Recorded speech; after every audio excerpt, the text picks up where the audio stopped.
Buenas noches. La vida de la mayoría de nosotros tiene un amplio rastro digital. En las redes sociales, portales noticiosos y todo tipo de páginas y servicios hay información, fotos y datos sobre nuestro presente y nuestro pasado. Muchas veces es información que nosotros mismos publicamos, pero otras tantas se trata de cosas que dicen otros sobre nosotros. Desde hace unos años se viene discutiendo la posibilidad de que la gente elimine de Internet información sobre su pasado. Es lo que se conoce como el derecho al olvido. El tema puede parecer técnico, pero alrededor de esto se ha montado un negocio que amenaza al debate público.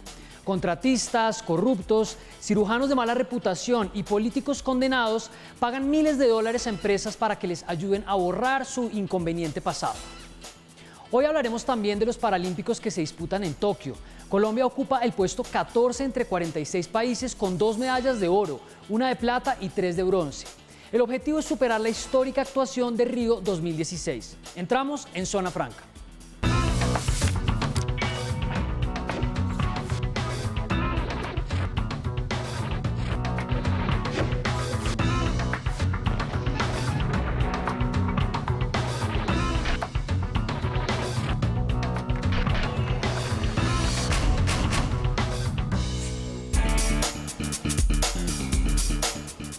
Buenas noches y bienvenidos a Zona Franca desde Plaza Claro. Ustedes nos están viendo por el canal 107 y 1007 en HD de Claro y por supuesto en la transmisión de YouTube.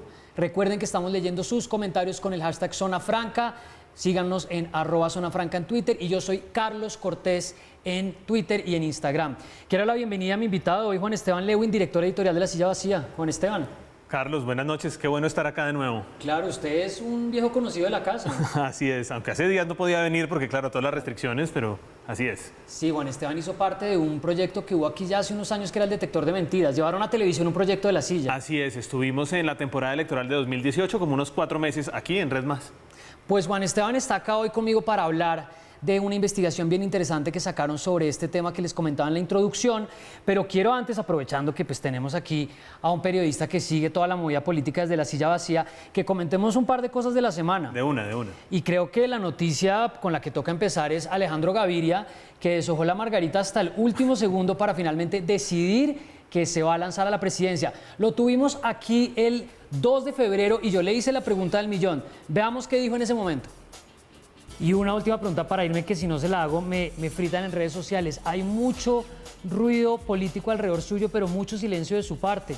Y eso está en su ecosistema. ¿Por qué oímos tanto hablar de Alejandro Gaviria desde afuera, pero muy poco desde adentro? No, yo me he pronunciado varias veces cuando me han preguntado, Carlos, que yo no he visto en mi futuro, ni ahora, ni nunca, la política electoral. Yo tengo ese compromiso con la universidad, así lo he dicho varias veces. Eso es lo que pienso hoy en día y eso es lo que he repetido en todas las instancias. Pues Alejandro Gaviria... No me gusta... No, siga, termine, por favor. Me da miedo, Carlos, que vayan con semejante problema, semejante crisis, que un rector de una universidad se ponga a hacer política. Sería desastroso. Yo estoy concentrado en la universidad. No he visto ni ahora ni nunca en mi futuro la política electoral. Como decía Juan Manuel Santos, ¿no? Cambiar, ¿cómo es que decía él? Solo los idiotas no cambian de opinión. No cambian de opinión. Entonces, aquí, un cambio bueno, de opinión. ustedes sacaron una nota ayer haciendo un análisis sobre el aterrizaje de la candidatura, donde en teoría se resuelven algunas incógnitas como por dónde iría. ¿Qué cosas inicialmente podríamos decir de eso, Juan Esteban? Claro, todavía hay dudas, ¿no? Claro. Hay tiempo, no sabemos muy bien, pero parecería que...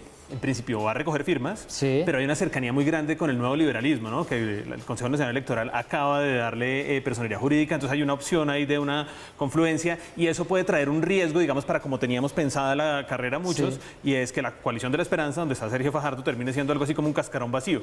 Claro, porque pues ya la coalición es en este momento Sergio Fajardo. Claro, es Sergio Fajardo, pero la idea pues es que está Robledo, Juan Manuel Galán, pero si se va Galán y se lleva Alejandro Gaviria y empieza a tener todo este impacto que ha tenido por lo menos este par de días en redes, claro, y uno siente, ¿no? La opinión, pues vamos a ver qué pasa con eso. Entonces, de momento, significa que sale de la idea, pues que fue lo que la representante Juanita Gobertus trató de hacer, pero ella igual está ahí pedaleándolo, ¿no? Pero no va a ir por el Partido Verde, ¿eso no? Todo indica que no, eso no tiene futuro y de hecho en el Partido Verde hay que recordar, ¿no? Está esa idea incluso de escindirlo, de partirlo en dos, porque hay unos que quieren, sí, ¿no? Irse más para el lado de Petro, el pacto histórico, entonces todavía tenemos mucha tela por cortar en estos meses. Quiero compartir, él sacó un video de unos 6 minutos donde básicamente explica la decisión y deja algunas pistas de cómo va a enmarcar su candidatura. Les voy a mostrar lo primero que dijo, donde habla de una especie de propósito colectivo. Allá hay unos mensajes, veámoslo. Tomé la decisión porque creo que mi abordaje de los problemas sociales y mi visión de la vida incluso pueden ser unificadoras. Pueden ayudar a buscar caminos de reconciliación, a juntar a quienes piensan distinto, a darle a nuestra sociedad un poco de esperanza, un poco de inspiración también. Liderar pasa necesariamente por cambiar los modos de pensamiento, por crear un sentido de propósito colectivo, compartido. Le muestro otro fragmento, Juan Esteban, para que comentemos. Habla también de la fracasomanía, que es algo que él cada tanto explica o que critica que tengamos como esta costumbre de pensar que todo está mal. Veamos ese fragmento. En esta coyuntura crítica, en medio de la pandemia y una devastación social, tenemos que generar oportunidades para millones de jóvenes, enfrentar la crisis climática y evitar la violencia. He trabajado en estos temas por muchos años. Sé que el gobierno no va a resolverlos todos, pero sí puede desatar una fuerza transformadora. Debemos dejar atrás la idea absurda de que este país, de que Colombia es un fracaso sin atenuantes. Necesitamos, quizás, tal vez, un relato esperanzador. ¿A usted a qué le suena esto, Juan Esteban? Habla mucho de pedagogía democrática, sesgo por la esperanza. ¿Qué intuye usted lo que...? Bueno, lo primero, estamos hablando de la coalición de la esperanza, ¿no? Sí. Ahí seguramente hay un guiño, hay algo así. Ahora, también hay una coherencia con el discurso con el que él ha venido defendiendo tiempo atrás, ¿no? La nueva fracasomanía. Claramente yo siento que al decir esto no es un fracaso, pues se distancia de Gustavo Petro en general del pacto histórico y de la izquierda, ¿no? Porque está diciendo hay cosas buenas, hay cosas por hacerse. Entonces, seguramente eso lo ayuda a enmarcar en ese mundo que llamamos el centro, que no sabemos bien cuál es, pero que además todas las encuestas indican que es el lugar donde hay que estar, ¿no? Todos quieren ser centro. Claro. Dice ya como una especie de eslogan, Colombia tiene futuro. Y también dice, mi campaña no va a ser contra nadie, ¿no? Como que básicamente él dice, yo no vengo aquí simplemente a ser el que va a ganarle a Petro. No se trata de eso. Claro, lo del futuro es llamativo también, quizás las personas más jóvenes no, pero los que tenemos más de 35, 40 años recordamos el Bienvenidos al Futuro de César Gaviria, claro. ¿no? Ahí puede haber otro guiño como muy interesante. Y hay que ver, pero sí puede ser una cosita, lo que siento yo, digamos, es que puede ser una cosa que le da un poquito de aire a la campaña, que hasta ahora todo el mundo, siento yo, mucha gente decía otra vez Petro, otra vez Fajardo, otra vez Oscar Iván Zuluaga, otra vez, y aquí hay algo un poquito novedoso, vamos a ver hasta dónde la mueve. La incógnita es qué tanta fuerza puede recoger, ¿no? Mucha gente muy entusiasmada y al mismo tiempo mucha gente muy escéptica diciendo que esto es una candidatura de bienpensantismo bogotano. Claro, que está en Teusaquillo y Chapinero y ese tipo de cosas. Vamos a ver porque esto se juega, pues. Pero sí, estoy de acuerdo que eso obliga a mover el tablero y sin duda abre discusiones interesantes. Un par de temas rápidos y nos metemos ya en el tema de fondo. La moción de censura contra la ministra Karen Audine, estuvimos hablando de este tema esta semana. Ustedes también sacaron, creo que fue un video lo que vi de la silla vacía, diciendo que la cosa de cara a la Cámara de Representantes no pinta con mucho futuro para quienes quieren que la ministra se vaya. Así es, lo que no es noticia, ¿no? Las mociones de censura normalmente no van a ningún lado, pueden crear ruido mediático y demás. La ministra ya tiene encima esa presión mediática, no es que la vaya a crear la moción. Hay que ver, ¿no? Hay que recordar que nunca funcionó, excepto la vez que Roy Barreras en plena moción sacó el video del bombardeo contra del ejército Botero. Contra Guillermo Botero, y ahí sí, entonces pues queda algo de teatralidad que vamos a ver si hay un giro en este teatro. Dos cosas que me dijeron, hablé con la representante Catherine Miranda el miércoles, estaba también el senador Ciro Ramírez, pero cosas que dice la gente. Primero, dentro del ministerio, un nerviosismo absoluto, ¿no? Como que se siga filtrando información, que salga otra cosa, pero unos políticos que están organizando esto para el viernes dicen que tienen otras cartas para jugarse de pronto con ese mismo objetivo, ¿no? Que hagan la Roy Barreras de sacar algo que ya sea insostenible. Claro, es que esa es la única manera de que una moción realmente tenga un impacto novedoso, porque para volver a vivir todo lo que ya sabemos que salió en todos los medios y demás, pues seguramente no va a tener mayor impacto. Y además muchos representantes también dicen, como desfilando por el ministerio y preguntando que si me han atendido bien, que si se han ocupado de mis preocupaciones, van a empezar a tasar su voto. Claro, a pescar en río revuelto, digamos, ¿no? No es personas que estén contra la ministra, sino que miran a ver qué ganan ahí. ¿Qué pueden sacar ahí? Pero Ciro Ramírez, el senador del Centro Democrático, también tomando distancia, nadie se quiere echar eso encima. Excepto el presidente Duque, parece, pues, ¿no? Él no tiene alternativa. Pero de resto los que sí van a elecciones ahorita seguramente no quieren ese peso. Es difícil darse esa pelea en este momento. Y un último tema, vacunación, Juan Esteban. Acá hemos hablado cada tanto de las cifras, criticamos mucho cuando no estaba marchando esto. Definitivamente ya cogió mucho ritmo, se habla de cerca de 250.000 al día, bajaron los casos de fallecimientos también, pero hay mucha preocupación por la segunda dosis de 2 vacunas que no llegan. Así es complicadísimo, pero no, porque esto es una cuestión global, digamos, esto es un mercado mundial, no es una cuestión solo de Colombia. No sé si han visto, pero por ejemplo en Argentina no está llegando la Sputnik, entonces les toca poner de otra vacuna, ya ha pasado en países incluso europeos, claro. Entonces es bien complejo. Uno entiende la dificultad del gobierno y el nerviosismo de la gente. Aquí lo que es más grave, creo yo, es que la gente empiece a decir, no, entonces no me vacuno, no cojo la segunda, sobre todo en ese valle, y entonces eso haga que nos relajemos todavía más y que llega otro pico más fuerte, sobre todo con la Delta. Claro, y ahora el cóctel de vacunas mezcladas, ¿eso qué? Pues ni idea, ¿no? Todavía no se sabe, no se sabe. Esto es complicadísimo, ¿no? Porque es la ciencia ocurriendo a medida que, ¿no? En tiempo real, pues. Bueno, esperemos que esas segundas dosis, muchas personas en redes sociales preguntando, pero pues se reactivará pronto, esperamos, y pues que no nos coja la variante Delta en un momento de esos frágiles, porque entraríamos otra vez en crisis. Pues vamos a dejar ya estos temas para meternos al fondo, pero vamos a ir antes a una pausa porque tenemos otra invitada que nos va a ayudar a hablar y analizar este tema del derecho al olvido. Vamos a una pausa y ya regresamos.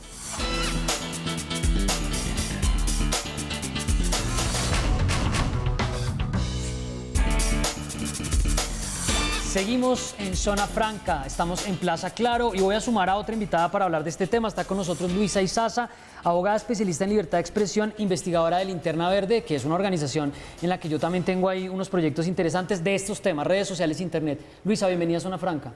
Hola Carlos, buenas tardes, un gusto estar aquí con ustedes hoy. Y está también Juan Esteban. Estábamos haciendo un resumen de algunas cosas, pero realmente vamos a hablar de esto a partir de una investigación que sacaron ustedes el fin de semana, ¿fue cierto, Juan Esteban? El domingo pasado. El domingo. Sí. Quiero ponerles en pantalla para que vean el nombre del artículo y ya nos metemos de lleno en esta historia, que es básicamente sobre el negocio que hay alrededor de cómo se puede eliminar información de Internet. Narcos, corruptos y malos cirujanos plásticos buscan borrar su pasado en Internet. Juan Esteban, ¿de qué se trata la historia? Y nos vamos metiendo poco a poco. De una, trato de hacer un resumen como corto. Hay una empresa llamada Eliminalia, una empresa de Barcelona, que nos hemos topado nosotros en La Silla Vacía y muchos otros periodistas con los que yo he hablado de diferentes medios colombianos, porque en diferentes momentos les ha llegado correos electrónicos de Eliminalia diciéndoles, por favor, eliminen tal o cual nota periodística. Sí. Ellos siempre argumentan eso, que es el derecho al olvido, del que seguramente ahorita hablaremos, que Luisa conoce mucho mejor que yo. Para que uno como periodista elimine una nota periodística, no porque sea falsa, no es una rectificación, que eso es otro mundo, ¿no? Pues me equivoqué, dije algo que es falso. No, dicen porque esta persona merece que eso deje de aparecer en Internet y se deje de saber eso. Esa es la discusión del derecho al olvido, digamos, de cuando ya pasó algo y demás. Una fundación sueca, Curium, consiguió la base de datos de 40 clientes de Eliminalia en Colombia. Nosotros revisamos quiénes son los clientes y las notas y encontramos unas cosas que a mi juicio son muy interesantes. Lo primero, unas cosas que yo creo que sí son de derecho al olvido. Una mujer que aparentemente fue algo así como una modelo erótica, en un momento dado quería eliminar sus fotos, parecería que quien las tenía alojadas no las quería eliminar. Entonces, y ella quiso quitarla, y a mí me parece que eso tiene todo el sentido, ¿no? Pues, o cosas de ese estilo. Pero encontramos otros que a mi juicio no tienen nada que ver con el derecho al olvido. Personas que quieren eliminar información negativa sobre ellas del presente, no del pasado, ¿no? La lógica del derecho al olvido es eso, olvidemos lo que fue. Sí, le quiero poner en pantalla a la gente los nombres de algunos de esos clientes de Eliminalia que ustedes divulgan en el texto para que los veamos rápidamente. Y usted nos cuenta, estos son algunos de los casos que yo saqué ahí, ¿no? Germán Trujillo Manrique, condenado por irregularidades en contrato por 36.000 millones para el plan de alimentación de niños en escuelas públicas de Santander. Mauricio Botero Restrepo, contratista del Estado con diversos cuestionamientos. Juan José Ángel, empresario de televisión por cable, señalado de haber tenido vínculos con Pablo Escobar. Y Francisco Sales Puccini, cirujano plástico, denunciado por mala práctica. Estos clientes querían básicamente sacar algo de Internet que no les gustaba. Exactamente. Por ejemplo, en el primer caso de Germán Trujillo fue condenado, si mal no estoy, en el año 2019 por ese contrato del famoso PAE en Santander. Y él trató en 2017, cuando abrieron la investigación, de eliminar 2 notas que contaban sus antecedentes y que, pues, al eliminarlas podía quitar algunos de los elementos que llevan a la investigación judicial, digamos, penal, porque él finalmente terminó condenado penalmente. Ahí es cuando yo también me digo, pero ¿por qué derecho al olvido cuando es algo que está ocurriendo en este momento? Claro. Hay otros nombres que no están ahí, por ejemplo, que uno podría discutir quizás más, de personas que fueron extraditadas, condenadas por narcotráfico, que 20 o 10 años después quieren eliminarlo. Yo creo que ahí hay un debate, o por lo menos un lugar más a los argumentos de ese debate. En estos casos son cosas más del presente. Bueno, Luisa, Vamos a hablarle a la gente qué es esta idea del derecho al olvido. Voy a poner unas definiciones que sacamos de varios autores para que usted las leo rápido y la dejo para que expliquemos de qué es lo que estamos hablando, porque básicamente el riesgo que vemos es un mecanismo que se está utilizando para borrar de Internet información que en últimas puede ser de interés público. Acá hay algunas que sacamos. El derecho a silenciar eventos pasados de la vida que ya no están sucediendo, que tiene que ver con lo que planteaba Juan Esteban de si son cosas que pasaron o que están pasando. Esto es de un académico inglés que se llama Paul Bernal. La reinvención o redención digital, entendido simplemente como yo me quiero reinventar, yo me quiero redimir y quiero que ciertas cosas salgan de ahí. Posibilidad de transformar información digital pública en información privada por cuenta de la solicitud del afectado. Y la última de Giorgio Pino, esta es de Meg Letta Jones, una académica norteamericana, y la última de Giorgio Pino es la potestad de silenciar eventos pasados en la vida de una persona. ¿Qué podemos decir sobre esto, Luisa? Bueno, Carlos, como tú lo dices, como dicen estas definiciones, esto se trata de si las personas pueden o no borrar información que está en Internet, borrar o de alguna manera ocultar. Pero también podríamos verle la otra cara y es si las personas están obligadas a que su pasado las persiga por siempre. Claro. Entonces, esto surgió sobre todo en un caso, o digamos, ganó mucha popularidad a partir de un caso europeo en el que se ordenó a Google que tomara acciones para que quitara de sus resultados una nota periodística. Pero en realidad el concepto de derecho al olvido abarca otro tipo de formas de ocultar contenidos. Entonces, no, en este caso en puntual se trató de darle la orden a Google, pero también podría hablarse de derecho al olvido cuando hay órdenes judiciales, por ejemplo, de eliminar contenidos o de pseudonimizar la información que ahí aparece. O sea, es decir, que dejen de identificar a la persona con su nombre o de una manera que puedan saber quién es y simplemente borren esos rastros. Sí, que ponen iniciales o XX Exacto. dijo que tal cosa. Exacto. Y hay decisiones, por ejemplo, en Colombia, en ese sentido, específicamente para decisiones judiciales que luego de que la persona cumple la condena, debería, según la Corte Constitucional, pseudonimizarse, ponerse las iniciales o algo así para que si las personas buscan en Internet la decisión judicial no se encuentren con todo el pasado de esa persona. Sí, pero entonces estamos hablando, y decía usted, Juan Esteban, en algunos de los ejemplos que encontraron, que es gente que puede decir, ese video que tiene esta persona alojada en ese sitio, yo no quiero que lo tenga, o unas fotos mías del pasado, pero también información periodística que es cuestionable. Claro, yo creo que hay una cuestión que es muy importante, por lo menos como lo vemos nosotros, y es el interés público de que exista una información o no en Internet. Digo, yo creo que es distinto una cuestión privada mía que está en Internet y alguien no lo quiere borrar, ¿no? Sí. Fotos eróticas, por ejemplo, por decir algo. Es totalmente distinto a una información de relevancia absoluta pública sobre un personaje, por ejemplo, público, ¿no? En el caso, un contratista importante, un político, demás, que tienen un estándar menor de protección de la privacidad en la jurisprudencia. Y además, cuando lo que se está poniendo tiene que ver, por ejemplo, con un fenómeno global como es el narcotráfico. Claro. ¿No? Porque si no, esto es una puerta para que se acabe la memoria histórica. Sí. Que es una cosa que me parece sumamente relevante, ¿no? Pues porque terminamos eliminando. En Colombia no existió el narcotráfico, pues, porque todos... Claro. Estoy yendo al extremo, digo, pero es la puerta que se abre si uno le da mucho juego a esto. Por eso yo vi que ustedes pusieron derecho al olvido entre comillas. Derecho, sí, porque esta era una discusión que teníamos con Luisa y es si estamos hablando en estricto sentido de un derecho. No quiero que nos vayamos demasiado al tecnicismo, pero ¿por qué ponemos entre comillas esta definición de derecho? Sí, pues yo durante muchos años me resistí a decir que tal derecho existía en Colombia. Creo que más por mis preocupaciones porque este fenómeno avance en el país, pero digamos, ha habido decisiones en la Corte Constitucional que harían pensar que de pronto si hay una forma de olvido, no para casos como los que menciona Juan Esteban, pero sí de ocultar cierta información, no siguiendo la misma decisión europea, pero sí ciertos Ok, olvidos. pero entonces, antes de entrar otra vez a los casos periodísticos y para que la gente, digamos, es una expectativa de olvido si yo quiero que se borren unas fotos mías o a alguien le sacaron de su OnlyFans unos videos y los pusieron en otra parte. En este momento una persona tiene manera de pedir que se borre ese tipo de información, digamos, de Twitter o de Facebook sin necesidad de acudir a un juez.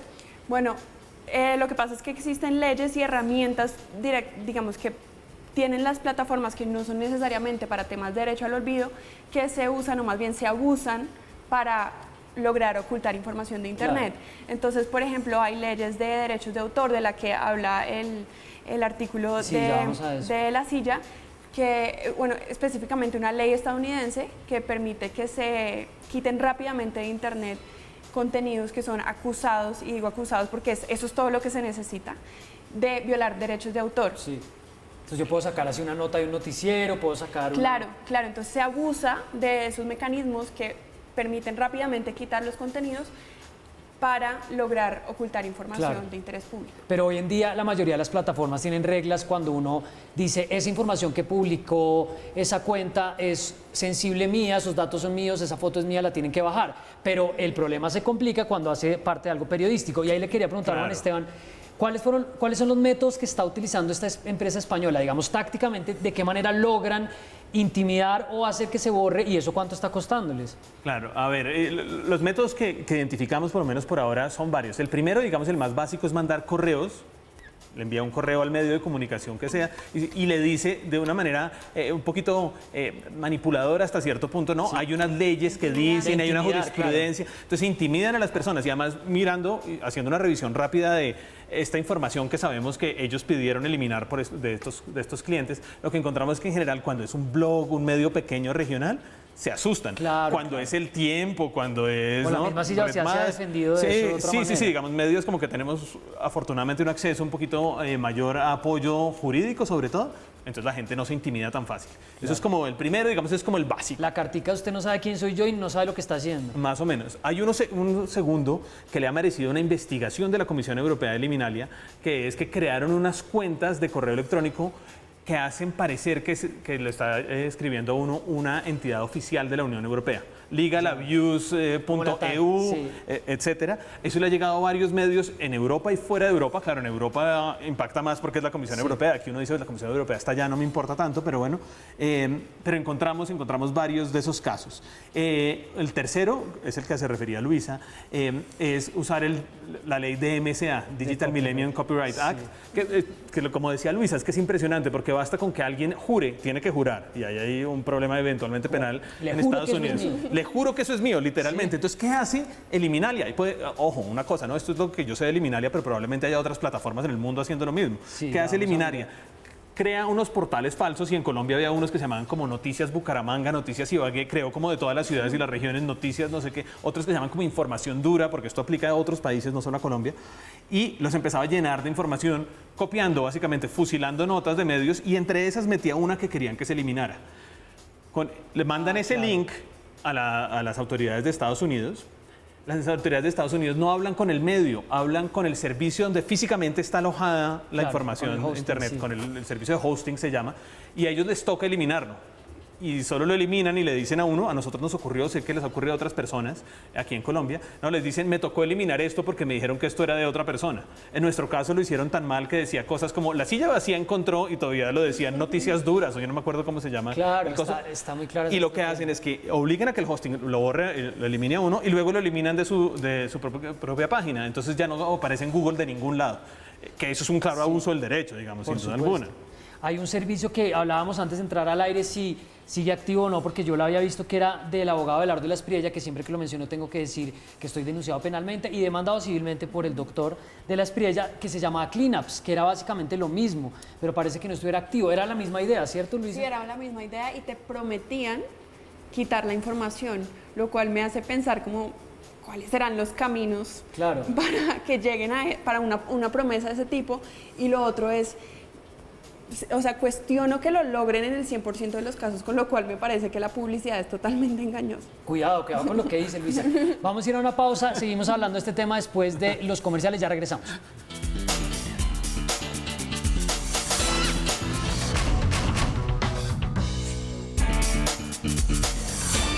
Seguimos en Zona Franca desde Plaza Claro, estamos hablando con Juan Esteban Lewin de La Silla Vacía y Luisa Izaza de Linterna Verde sobre el derecho al olvido digital, que vamos a empezar a redondear porque es que nos parece importante, porque es riesgoso. Luisa, pero entonces en este momento en Colombia, porque sabemos que hay un mecanismo en Europa por cuenta de un fallo de allá, donde Google está obligado a, en ciertas circunstancias, como cortar el vínculo que existe entre una persona o una búsqueda y un resultado en particular, porque consideran que la información dejó de ser relevante, porque la información... Y hay unas evaluaciones de interés público que también quiero que hablemos de eso un segundo ahora. Pero en Colombia, ¿cuál es la situación? Si una persona dice, no, mire, es que eso pasó hace 20 años y sigue apareciendo en La Silla Vacía o sigue apareciendo en un medio de comunicación, ¿qué es lo que usualmente están haciendo?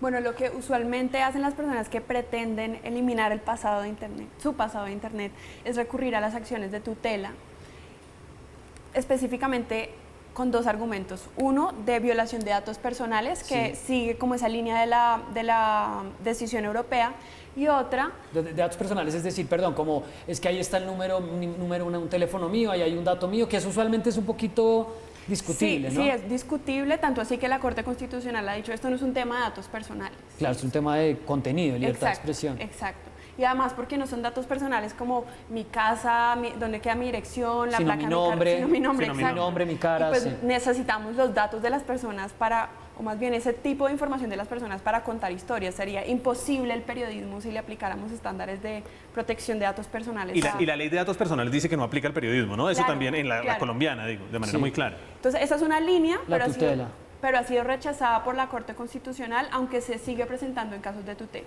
Y otra es alegar violaciones a la vida privada, sí, a la intimidad, e incluso al buen nombre, aunque también es al buen nombre se podría discutir porque el buen nombre, ha dicho la Corte, es merecido, ¿sí? Yo no puedo tener un buen nombre. Si soy un narcotraficante, pues se complica un poco el buen nombre. Puedo tener buen nombre de pronto de papá, pero no de... De pronto es un gran papá, un gran vecino, pero no sabemos nada más, en el negocio es distinto. Pero entonces, por vía tutela, ha habido algunas decisiones donde en efecto sí le han dicho a un medio de comunicación que o le cambie el nombre, o le cambie el titular, o elimine algo de lo que hay sobre una persona. ¿Ha habido casos? Sí, han llegado un par de casos a la Corte Constitucional. El más conocido y que es un referente pues en la región es el que se conoce como Gloria contra el Tiempo. Sí. Y se trató de una persona que estuvo vinculada en un proceso penal por trata de personas, pero porque pasó el tiempo y la justicia no hizo lo que tenía que hacer, nunca fue declarada inocente o culpable. Pero la nota de El Tiempo seguía disponible allí. Entonces, por supuesto, si a una persona la van a contratar, por ejemplo, en un trabajo, la buscan en Google, encuentran que esa persona estuvo vinculada a un tema de trata de personas, no importa si la justicia nunca la encontró culpable, pues tiene un estigma fuerte encima. Pero de ahí que la Corte finalmente diga que sí, porque no fue un proceso que llegó a un final en contra de ella. La Corte le da la razón, pero a diferencia del caso en Europa, la orden no va al buscador, que es Google en este caso, sino al medio de comunicación.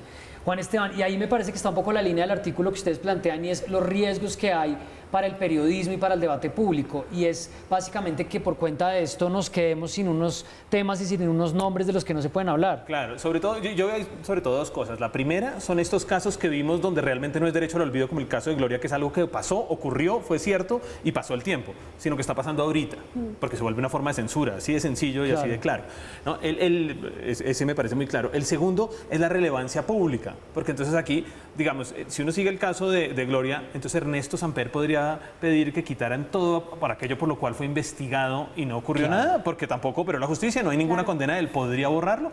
Imagínense lo que eso implicaría para el debate público y para la memoria histórica, el caso de él o cualquier otro. Claro. Entonces, yo creo que este es un debate que todavía está vigente, que entiendo yo sigue abierto en la Corte Constitucional. Esta sentencia es muy fuerte, pero no recuerdo ninguna que la siga, quizás me equivoco. Entonces, digamos, no hay lo que llaman los expertos en derecho constitucional una línea jurisprudencial consolidada, que sea muy clara. Entonces, digamos que es algo que todavía está en disputa y donde están todos estos elementos. Y a ver, esto parte de una idea y quiero como para ir cerrando que ustedes me digan si están a favor, de acuerdo, cómo lo ven. Y yo sé que Luis, usted ha sido como crítica o escéptica de la idea del derecho al olvido digital, pero detrás de esto hay unos argumentos interesantes de algunos académicos que plantean es que necesitamos introducir dentro de la era digital maneras de olvidar. Y hay un intelectual que habla de este tema que es Víctor Mayer-Schomburger, que es uno de los que está en esto y dice, es que antes la regla general era olvidar y la excepción era recordar, pero ahora la regla general es recordar y la excepción es olvidar. Entonces, vamos a tener esta conversación andando, Luisa, y usted cree que eventualmente va a haber más maneras de que la gente saque información de las redes sociales y de Internet. Futurología. Sí. ¿O usted se sentiría cómoda con el escenario para no ponerla a predecir? No me sentiría cómoda con ese escenario, por supuesto. Entiendo los argumentos de las personas que dicen como aquí hay como que restaurar el balance que se tenía antes de Internet, ¿no? Antes no era tan fácil encontrar la información, había que ir a una hemeroteca, había que ir a una biblioteca, no es tan fácil, pero creo que en estos casos estamos hablando de censura pura y dura, así suene muy poético, el derecho al olvido, el olvido que seremos, no sé, o sea, estamos hablando de censura. Entonces, yo creo que como nos muestra la investigación de La Silla, siempre hay maneras creativas de lograr este tipo de cometidos. Sí. Pero yo confiaría en que se protegiera la libertad de expresión como lo suelen hacer los sistemas democráticos de este lado del... A propósito del olvido que seremos, Héctor Abad Faciolín se escribe, se cumplió esta semana un aniversario más del asesinato de su padre, que fue el 25 de agosto del 87, de Héctor Abad Gómez, y él dice: yo reconozco la importancia política de tener una memoria larga, eso hace que los asesinos no se sientan nunca a salvo, su crimen será recordado. Tal vez por nuestra memoria a ellos les tiemble la mano cuando piensen otra vez en apretar el gatillo.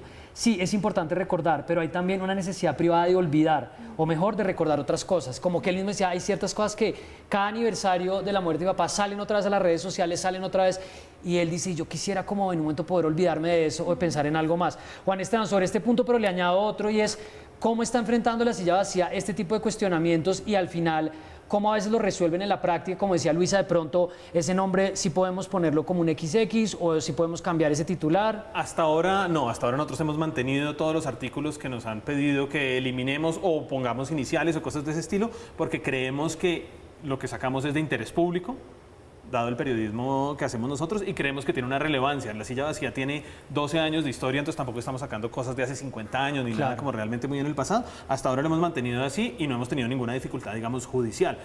Ojalá, creo yo, y desde mi perspectiva esto siga así. Yo soy un gran defensor de la libertad de expresión. Yo creo que siempre va a haber cosas incómodas que digan de uno, y más si uno es una figura pública o puede estar público, y eso es algo que tenemos que tolerar para mantener un debate democrático, digamos, porque si no, pues claro, cosas que a mí no me gusten que digan de mí o fotos feas de mí, pues seguramente hay 1500. Lo raro es conseguir fotos lindas de mí, pero es otra discusión. Pues vamos a estoquear a Juanes a ver si encontramos algo ahí.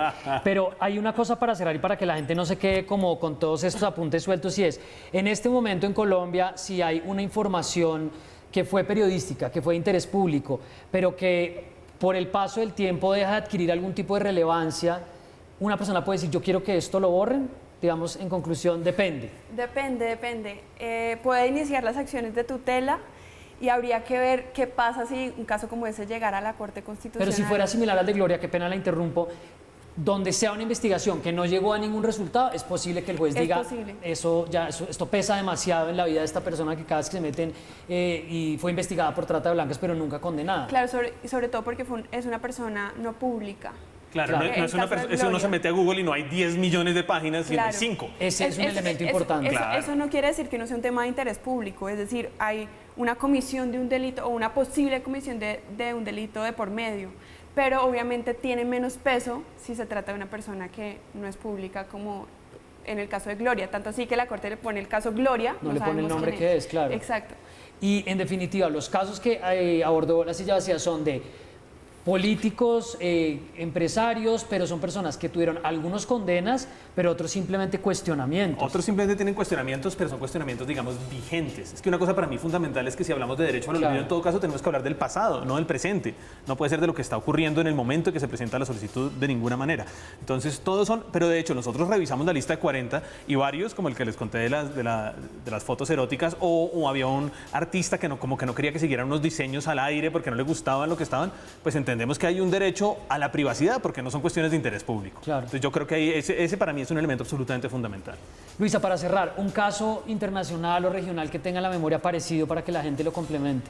Sí, ha habido casos en bastantes países de la región con distintas medidas, unas de eliminación, otras de desindexación. Me recuerdo ahora lo que pasa en Argentina, es bien curioso porque ha habido casos de personalidades. Sí. Entonces, por ejemplo, una mujer, un caso muy famoso, María Belén contra Google, sí, de una modelo que quería que se ahorraran unas cosas del pasado, y en esa decisión la Corte Suprema de Argentina dijo, no, Google no tiene velas en este asunto. Dijo, claro, esto es un tema de ella con los medios de comunicación, resuélvanlo allá, Google no tiene que ver. Pero hay un caso más reciente de una personalidad ganadora de premios Emmy y todo el cuento, que quería que se borrara su pasado, una parte de su pasado mediático y una vinculación que se le había hecho a un proceso penal. Claro.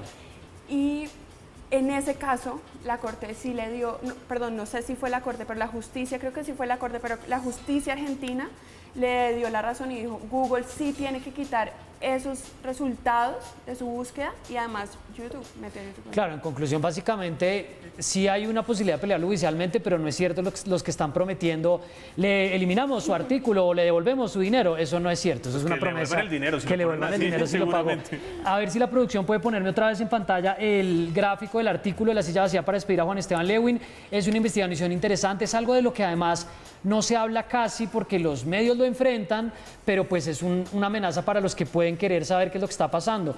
Narcos, corruptos y malos cirujanos plásticos buscan borrar su pasado en Internet. Y bueno, el capítulo de los cirujanos plásticos con mala práctica da para otro capítulo, Da ¿no? para un capítulo entero. Largo, Y además sí. son unos descarados porque cuando iniciaron esas solicitudes habían pasado como 3 meses. No había nada de olvido, no había nada de olvido, era totalmente presente. De hecho, el proceso penal siguió después de eso. Claro, y las solicitudes dicen, es que consideramos que esta información ya no es relevante porque ya pasaron 3 meses. No, y además hay que dar otra pregunta y es una información que puede estar dormida durante un tiempo, puede adquirir relevancia por cuenta de algo. Así es. Pero eso ya me abre otro capítulo.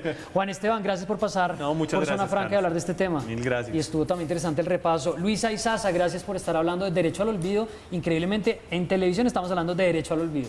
Gracias, Carlos. Bueno, nosotros vamos a una pausa. Acompáñenos otro rato, ya regresamos.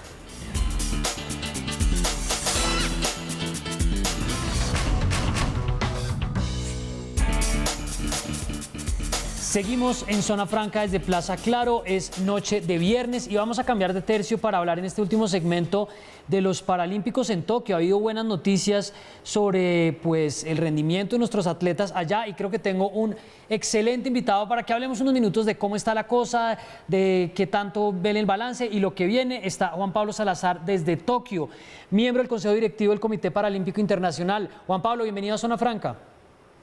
Carlos, buenas noches, allá, días acá, ¿cómo están? Bueno, pues bien, contentos. Estaba diciendo yo en la introducción que ya están con 2 medallas de oro de récord mundial. Además, un balance de cómo están las sensaciones en este momento ustedes allá, los nervios, un diagnóstico de cómo están viendo los juegos a estas alturas. Pues es pronto aún, estamos en el 4º día desde los Juegos, pero ver a Colombia de puesto 14 en la tabla de medallería de los Juegos Paralímpicos es una cosa que no tiene precedentes y que emociona demasiado. Tenemos 6 medallas, como usted lo menciona, los 2 oros que tenemos son oros además con récord mundial y es un golpe de autoridad, es decir, Colombia viene haciendo una tarea que no es nueva, es un proceso largo y que es mancomunado entre, por supuesto, los atletas que están en el centro, pero también el Comité Paralímpico Colombiano, las federaciones, las regiones y el Ministerio del Deporte. Entonces Sí. es muy bonito y muy emocionante ver los resultados, ver la cosecha de esto y estar entre los grandes, ¿sí? Porque es que esto no sucedía antes, Carlos. Antes, pues Colombia arañaba 1, 2 y vernos en el nivel es emocionante. Pues acompáñenos, Juan Pablo, quiero mostrarle a la gente, a ver, un par de fragmentos. Primero de la victoria de Nelson Crispín, que ganó oro en natación, 200 metros combinado individual, 2 minutos 38 segundos, récord mundial, superó por apenas 2 segundos al ucraniano Andrei Granichka. Vamos a ver ese triunfo unos segundos. He is determined. He is struggling through this final 50 free, but he is looking to power his way to the wall in world record time. Is he going to do it? He does so in world record time. Colombia take gold, and Crispin has it in magnificent fashion. A gold medal. Granichka does manage to claw his way back into. Tenemos el fragmento por cortesía de Marca Claro en inglés, pero pues básicamente creo que no sobra o no hace falta más bien decir qué es lo que está narrando la emoción de ese triunfo. Y el otro que les quiero mostrar, José Gregorio Lesmes, fue en jabalina con una marca de 60,31 metros, también récord mundial. José Gregorio Lemos. Vamos a verlo.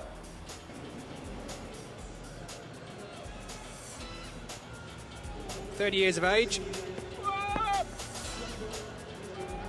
His first major championships. And that's a very big throw indeed. He likes it. That's huge. It's a world record. Juan Pablo, ¿qué nos puede contar de este par de atletas, del proceso que venían adelantando y de lo que significa recoger este oro en este momento?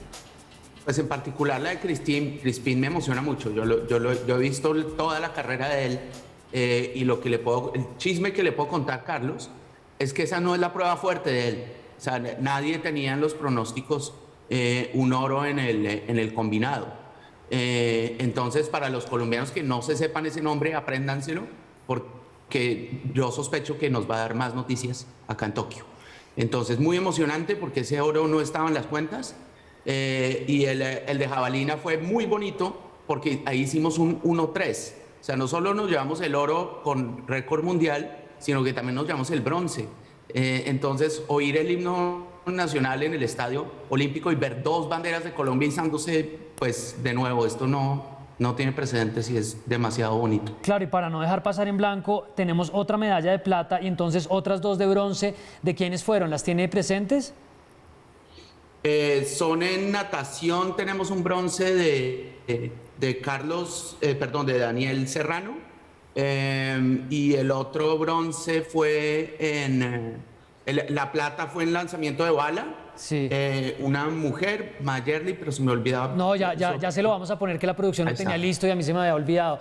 Nelson Crispín, bueno. Oro, récord mundial natación. José Gregorio Lemos, oro, récord mundial jabalina. Mayerly Buitrago Ariza, plata en lanzamiento de peso. Diego Dueñas, bronce para cycling. Carlos Daniel Serrano, bronce en natación. Y Luis Fernando Lucumí, bronce en jabalina.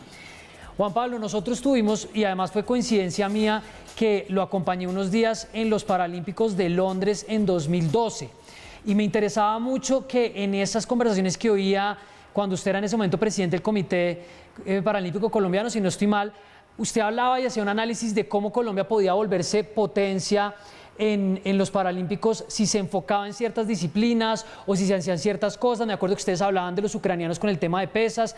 ¿Dónde está la fortaleza de Colombia y este camino por dónde viene desde que usted lo viene siguiendo, que es hace bastantes años? Claro, yo en Londres fui jefe de misión, y yo creo que la tarea técnica está inventada. Si no es que los rusos o los chinos o los estadounidenses sepan entrenamientos que nosotros no. O sea, haga la tarea, hágala bien y se cosechan las medallas. Entonces, los metodólogos del Comité de Coldeportes ven dónde hay oportunidades de crecimiento, ven dónde están los colombianos y dónde hay medallas que se le pueden robar a estos otros países. Y son procesos de 4 o 8 años. Entonces, ahí vimos que teníamos fortaleza en natación, en ciclismo, en atletismo, que son deportes que, digamos, son menos costosos. Pues tener piscinas es costoso, pero a lo que quiero ir es que no son los costos de los deportes de equipo, que a veces transportar a 12 personas es como más complicado. Sin embargo, Colombia también está haciendo pinitos en eso. Usted sabe que a mí particularmente me gusta el rugby en silla de ruedas y si bien no tenemos equipo de esto en Japón, pues sí tenemos uno de baloncesto en silla de ruedas. Y siempre es lindo también como pues que no estamos solo en los deportes individuales, sino que Colombia, de nuevo, estamos en un nuevo nivel de jerarquía. Entonces es hacer la tarea técnica bien hecha y tener respaldo económico del Estado, ¿sí? Claro. Porque no es solo no solo entrenar, sino es ir y competir, y es ir a unos Juegos Nacionales, y luego unos Juegos Panamericanos, y luego un Mundial. Cuando uno llega fuerte a una Paralimpiada es porque ha hecho tareas durante todo el ciclo. Y hablando de eso, ustedes tienen 69 atletas en Tokio para atletas, la participación femenina es casi de 2/3 partes y el objetivo es que puedan alcanzar o superar la actuación de Brasil. En Brasil tuvieron 17 medallas, 2 de oro, 5 de plata y 10 de bronce. Pues no lo voy a comprometer acá que me diga si eso va a pasar o no, pero ¿cómo ven la expectativa de llegar a alcanzar la misma actuación y el balance de Brasil? Depende de las cuentas que hagamos. Yo creo que hay dos datos importantes. En Río quedamos de número 39. Entonces pienso que la tarea es quedar de número 38. Sí, ahí sabemos qué tanto hicimos la tarea en relación a los otros países, porque todos están trabajando. Sí, entonces no es tanto 17 o 18 medallas, sino qué puesto de la medallería estamos bajando. Y el segundo indicador son las medallas de oro. ¿Sí? Hicimos 2 y para estar empezando el 4º día con el mismo número de medallas de oro que tuvimos en total el ciclo pasado, pues el panorama es optimista. Yo creo que pues bajito 3 necesitamos tener para superar la participación de Colombia hace 4 años. Y donde están en este momento de 14 entre 46 países, ¿no? Que si lograra llegar a eso sería una locura. ¿Dónde ven como unas cartas fuertes? Pues usted decía, Nelson Crispín ganó una medalla de oro inesperada, va a ganarse o va a competir seriamente por otra. En alguna otra que nos cuente rápidamente para ir cerrando, ¿dónde ve también que podemos tener ahí unas cartas fuertes para jugarnos? Los chicos que ahora mostró su equipo de producción tienen otras pruebas. ¿Sí? Daniel Serrano tiene otra prueba, Nelson Crispín tiene otra prueba, Diego Dueñas tiene otra prueba y tenemos otros en atletismo. Entonces, ciclismo, atletismo y natación. Esos son como los fuertes de Colombia. Esperamos de pronto también alguna sorpresa en el levantamiento de pesas con Palomeque, que compite esta tarde de Tokio. Bueno, ¿y cómo están las cosas en Tokio? Vimos informes durante los Olímpicos iniciales de una cantidad de controles, de muchas medidas, de cosas que hacían pues muy complicado. ¿Cómo está todo este tema de los controles para la pandemia, del manejo de los paratletas? Pues que usted que ha estado en otros de estos certámenes, ¿cómo lo ve en este momento? Más sin público, supongo que igual que los Olímpicos. Muy estricto y muy raro, ¿sí? Se siente como una cosa muy histórica, como que estamos viviendo algo que no se va a volver, ojalá no se vuelva a vivir, que es unos Juegos Paralímpicos sin público. Entonces, por supuesto, rarísimo. Estuvimos en una ceremonia de apertura sin público, que eso, por supuesto, es rarísimo. Las burbujas de seguridad se las toman muy en serio los japoneses, la disciplina japonesa, digamos que es como el cliché, se está cumpliendo al pie de la letra. Y estamos nosotros en una burbuja de seguridad que es diferente a la de los atletas y que es diferente a la de la prensa. Es decir, yo puedo estar en el hotel oficial y puedo estar en ciertas partes del estadio y puedo interactuar solo con personas que están en la misma burbuja de seguridad. Estamos haciendo pruebas todos los días. Y se siente eso en el ambiente. ¿Sí? Claro. COVID es un actor clave de estos juegos. Entonces es raro, porque yo no he estado en Tokio, he estado en los Juegos de Tokio. Claro, Maneja uno a un estadio y ve algo de la ciudad y tal, pero yo no he podido ir a un restaurante, ni meterme en el metro, ni ver japoneses por las calles de Ginza, porque no tenemos acceso a nada de eso. Ahora, es lo que hay que hacer, es el mundo en el que estamos viviendo. Usted hablaba de los Olímpicos, la porcentaje de infección fue el 0.008%, que eso en personas es 40 personas, que realmente no es mucho, nadie además se complicó, sí. Y nosotros esperamos mantener más o menos esa misma tendencia. Todos los protocolos de seguridad en caso de que alguien le dé fiebre, ni siquiera que salga positivo, hay contingencias para todo y nuestros anfitriones están tomando muy en serio el monitoreo de estos protocolos. Pues Juan Pablo, creo que ese par de medallas arrancando los Paralímpicos conectaron a la gente, vi mucho movimiento en redes sociales, lo vi a usted además poniendo medallas en estos días. Sé que tiene un día largo por delante en Tokio, ya sábado, pues gracias por pasar unos minutos por Zona Franca para hablar de este tema. Siempre un placer, Carlos, invitar a todos los colombianos a que estén pendientes. Las cosas se pueden ver o por internet o por algunos fuentes en cable. Yo estoy seguro que Colombia va a dar más noticias y necesitamos fans, necesitamos que Colombia hable de esto y estemos todos rodeando a nuestros imparables del equipo paralímpico colombiano. Pues muy bien, es Juan Pablo Salazar, miembro del Consejo Directivo del Comité Paralímpico Internacional. Ya llevamos 2 medallas de oro en los primeros 4 días de la competición y podemos llegar a tratar de alcanzar la marca de Brasil. Todavía falta, pero veremos qué sucede.